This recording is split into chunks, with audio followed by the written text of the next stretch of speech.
현대사회는 정말 슈퍼 이들만 살아남는 세상 같아요. 교회도 예외는 아닌 것 같습니다. 그런데 안타깝게도 저는 전형적인 극아이입니다. 모태신앙으로 자라 지금도 교회는 다니고 있지만 주일학교나 수련회 같은 공동체 중심의 활동은 저에게 큰 부담입니다.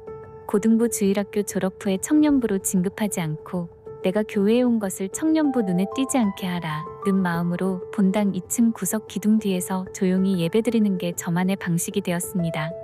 이런 제 마음과는 반대로 주일학교 때 친구들이 청년부 리더가 되어서는 청년부 목사님과 함께 청년부에 참여하라고 점점 더 적극적으로 다가옵니다. 처음엔 좋은 마음으로 겉면이라고 생각했지만 요즘은 저의 내성적 성향을 무시하는 것 같아서 마음이 불편합니다. 저는 공동체에 소속되는 게 부담스러운 극아이 내향형 인간인데 혼자 조용히 믿음을 지키는 것도 문제인 걸까요? 문제 아니죠. 그 질문한 거 너무 좋은 질문이라고 생각하고 혼자 신앙생활 잘할 수 있다 그러면 문제 아닙니다. 혼자서 신앙생활을 어떤 사람이 완벽하게 할 수 있다고 하면 저는 너무너무 추천해드리고 싶은데 이렇게 한번 생각해 보면 좋을 것 같아요. 현대 문명에서는 인류가 많은 지식과 기술과 경험을 과거에 비해 축적해 왔잖아요. 그렇다고 해서 어떤 현대인 개인이 혼자 무인도에 들어가서 사는 것이 완벽하게 가능할까? 신앙생활도 혼자서 잘할 수 있으면 좋지만 혼자서 완벽하게 신앙생활을 할 수 있는 사람이 사실상 존재하지 않습니다. 그래서 예수님께서는 세상을 떠나서 승천하시면서 사람들에게 함께 신앙생활을 하는 교회를 주신 거예요. 그런데 이제 외향성과 내향성에 대해서 좀 생각해 봐야 되는 부분이 있는데요. 칼융의 심리학을 가지고 이제 사람들이 MBTI를 만들었는데 거기 이제 E도 있고 I도 있는데 외향성과 내향성을 상징하긴 하지만 사실 뿌리로부터 들어가 보면 칼융은 외향성과 내향성을 하나만 가진 사람이 있다고 생각하지 않았어요. 그러니까 우리한테 오른손이 있고 왼손이 있는 것처럼 저는 오른손잡이거든요. 주된 기질을 외향성으로 써도 내향성이 필요한 사람이 있고 또 내향성을 써도 그 외향성을 쓰는 사람이 있는 거거든요.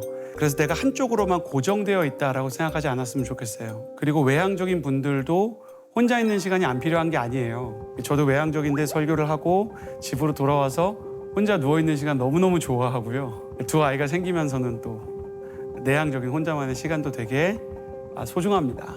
사실 이 질문을 가지고 우리가 생각을 할 때는 이런 전제에 대해서 동의를 하고 보면 좋을 것 같아요. 우리는 다 좋은 관계를 원합니다.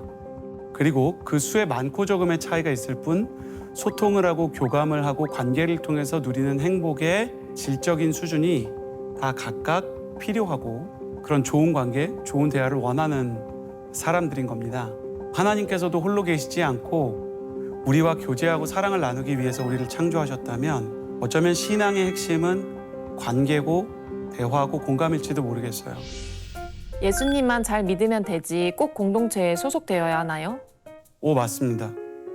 예수님을 잘 믿는 것이 교인들의 목적이에요. 그런데 예수님께서는 잘 믿기 위해서 성경을 통해 모이기를 패하는 어떤 사람들의 습관과 같이 하지 말고 오직 주님께서 다시 오실 그날이 가까울수록 더 모이기에 힘쓰라고 말씀하셨거든요. 그리고 예수님께서 승천을 하시면서 이 땅에 교회를 남겨두신 이유가 혼자서 완벽하게 신앙생활할 수 있는 사람이 없어서 그런 거예요. 한번 생각해 봅시다. 예수님의 수제자들인 12제자가 있잖아요. 사도 중에 사도 바울도 있었단 말이에요. 그런데 그들에게도 예루살렘 교회나 에베소 교회 또 고린도 교회 혹은 안디옥 교회와 같은 교회 공동체가 있었어요. 예수님을 가장 잘 믿었던 제자들조차도 혼자서 신앙생활을 잘했던 게 아니라면 우리와 같이 연약한 사람이 어떻게 신앙생활을 홀로 완벽하게 할 수 있겠습니까? 또 예수님께서 우리를 생각해서 교회를 주신 것은 마치 사회 안전망과 같은 거예요. 우리는 경찰을 통해서 소방서를 통해서 병원을 통해서 학교를 통해서 한 사람의 그 생존과 교육에 필요한 것들을 나눠서 짊어지고 있잖아요. 사람이 홀로 사회 안전망을 벗어나서 무인도에서 살겠다 그러면 되게 위험해질 거예요. 교회 역시 한 사람이 완벽할 수 없기 때문에 어떤 사람은 목회자의 일을 하고 어떤 사람은 권사님, 어떤 사람은 찬양팀, 어떤 사람은 순장님 역할을 분배해서 나누면서 그리스도의 몸된 지체, 그러니까 예수님을 머리로 하고 나머지가 이제 손과 발의 역할을 분담하는 일을 하는 거거든요. 그것이 마치 사회 안전망처럼 일종의 영적 안전망을 만드는 것이기 때문에 영적 안전망 안에서 사는 것이 훨씬 더 안전합니다. 무인도에서 사는 것보다 사회에서 사는 것이 훨씬 더 생존에 유리한 것처럼 홀로 신앙생활을 하는 것보다 교회 공동체 안에서 신앙생활을 하는 것이 나의 불안전한 신앙생활에 안정감을 주는, 홀로 완벽할 수 없는 신앙생활을 뒷받침해주는 귀한 안전 그물이 된다는 거예요. 그런데 이 교회 생활이 되게 유익한 점도 많고 성도들끼리 교제하고 대화하는 것도 되게 좋은데 그거에 대해서 부담을 느끼시는 경우가 있는 것 같아요. 질문자께서는 어떤 게 교회에서 제일 부담이 되십니까? 소모임에 돌아가며 나눔을 하는 시간이 참 부담스러운데요. 저는 제 얘기를 굳이 하고 싶지 않은데 분위기상 꼭 뭔가를 말해야 할 것 같아서 뭐라도 말을 하고 나면 늘 괜히 말했다 하고 이불킥을 하게 되어서 나눔 상황이 불편합니다.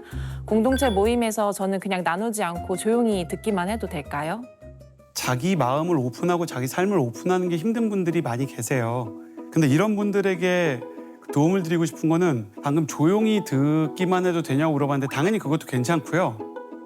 근데 외향적인 분들이 좀 오해하는 때가 있는 것 같아요. 가만히 듣기만 하면 내 의견에 혹시 불만이 있나?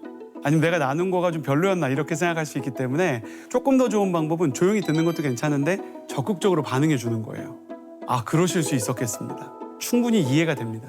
되게 힘드셨겠어요.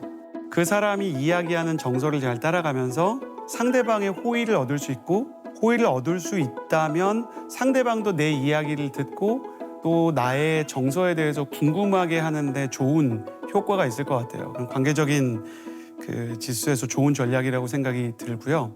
내 얘기를 하기 어려운 때에는 요렇게 순서를 일단 넘겨보는 거예요.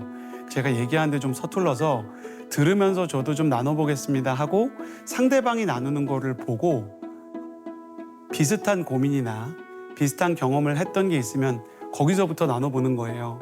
물론 내 안에는 더 심각한 고민이나 더 깊은 기도 제목이 있을 수 있지만 그건 얘기하기가 좀 어렵다고 하셨으니까 이분들과 공감대를 여길 수 있는 부분을 먼저 얘기를 하면서 관계를 쌓아가는 거죠. 소위 이제 라포를 형성한다고 하는데 서로 친밀함이나 신뢰감이나 안전함의 정도를 쌓아간 다음에 이분들한테 얘기해도 내가 좀 덜 어렵게 했다. 이분들에게 맞장구를 쳐주고 저분들도 내 얘기에 호응을 하니까 나도 얘기할 수 있겠다라는 생각이 들면 조금씩 얘기를 오픈해 보는 것도 저는 좋은 방법일 거라고 생각이 됩니다. 대화를 하는데 진심만 있으면 되지 이런 대화의 기술이나 지혜가 필요하냐라고 물어보는데 제가 볼 때는 진심이 있어도 진심이 언제나 통하는 건 아니기 때문에 지혜를 가지고 조금씩 한 걸음씩 다가가는 게요. 순모임에서도 도움이 되는데 연애에서도 도움이 돼요. 그래서 순모임과 연애 그리고 가족과 직장 생활에서 모든 측면의 대화의 기술이 필요하기 때문에 이렇게 한번 접근해 보는 것도 좋을 수 있겠다. 그런 실질적인 팁을 드립니다. 이런 제가 공동체에 꼭 소속되어야만 한다면 목사님께서 저를 설득해 주세요. 일단 내향형인 크리스천들이 교회에서 얼마나 중요한지를 꼭 말씀드리고 싶어요. 내향형이기 때문에 잘할 수 없다고 생각하는 부분도 있으실 수 있고 내향형이기 때문에 피곤한 점도 있겠지만 경청의 미덕이 사라지고 있는 현대 사회에서는 다른 사람의 이야기에 귀를 기울이고 그 이야기에 집중해주는 사람 자체가 큰 위로가 되기 때문에 사실 내향형인 분들이 용기를 내서 교회를 나오는 것 자체가 다른 분들에게 힘이 될 수 있고 그만큼 소중한 자질을 가지고 있다는 얘기를 꼭 드리고 싶어요. 그러니까 외향적인 사람들만 빛나는 게 아니라 내향적인 분들로 인해서 다른 사람들이 힘을 얻게 되는 부분이 있기에 오신다면 질문을 하신 분에게도 유익이 되지만 다른 사람들에게 힘과 위로를 준다는 점에서 오히려 타인을 도우면서 스스로 보람을 느낄 수 있는 여지도 있을 거라고 생각이 되고요. 내향적이지만 처음에 제가 말씀드린 것처럼 관계를 부정하는 것은 아니실 거기 때문에 좋은 관계들이 예비되어 있다는 이야기를 드리고 싶어요. 저는 내향적인 크리스천들을 교회에서 많이 배웠는데 내 마음에 공감해주고 내 이야기에 귀 기울여주고 또 나에게 큰 격려와 은혜의 통로가 되는 사람을 내향적인 분이 만났을 때 그 소수의 관계를 통해서 얼마나 큰 힘을 얻으시고 또 본인에게 은혜가 되는지를 제가 많이 봤거든요. 그래서 한 사람을 만날 수 있다면 교회로 오는 선택을 후회하시지 않을 거다라고 말씀드리고 싶어요. 그 한 사람의 가치가 아예 혼자서 조용히 신앙생활하면서 모두와 단절되고 누구와도 영적인 대화를 나누지 않는 것보다 훨씬 더 유익할 거다라는 생각이 들고요. 여러 가지로 어려움이 있어도 우리가 연애에서 실패를 해도 결국 다시 연애를 해서 좋은 사람을 만나고 결혼을 꿈꾸는 것처럼 여러분에게 가장 좋은 최고의 만남이 준비되어 있다는 것. 그 최고의 만남이 있다는 근거는 예수님께서 우리를 위해서 교회를 직접 남겨주고 가셨기 때문에 그 안에 우리 각 사람을 향한 만남과 관계 또 대화와 소통에 축복이 있다는 것. 그것을 꼭 기억하시고 교회 생활에 용기를 내서 다시 한번 공동체와 순모임에 참여해 보시면 좋을 것 같습니다. 여러분 모두가 돌아오신다면 주님께서 너무나 기뻐하실 뿐만 아니라 여러분을 위해서 예비하신 교회와 만남과 동역과 대화의 축복을 그분을 열어주실 줄을 믿습니다.